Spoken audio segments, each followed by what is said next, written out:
David याद है वो पुलिस को क्या बोला था लोग ने?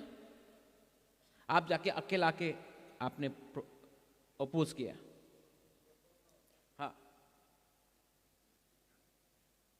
वो दुकान में अपना एक त्रिपुरा साउथ से था, उसको पीटा गया। हम लोग ने दुकान बंद करा दिया अगरतला के अंदर, हमारा तिपरासा को मारा, उसका दुकान बंद करा दिया। 2017 में आईपीएफटी को क्या मारा था यहां में हेलमेट लेकर, एक आदमी अरेस्ट नहीं हुआ। आज कोई भी तिपरासा को अगरतला में छू के तो देखो, छू के तो देखो। आज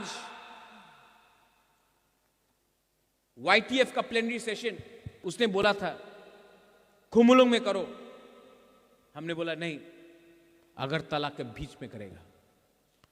टीडब्ल्यूएफ आप भी अपना प्लेनरी सेशन अगरतला में करेगा, क्यों?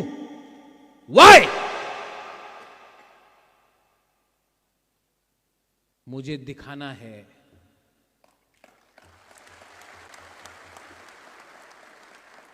मुझे दिखाना है ये जंगल का आदिवासी पहाड़ी लेंगटा जो बोलता है ना, हमको दिखाना है कि अगरतला में बेस्ट हॉल में, अगरतला का बीच में सबसे अच्छा ऑडिटोरियम में बैठ के हम लोग प्रोग्राम कर सकता है। फ्लैग आएगा और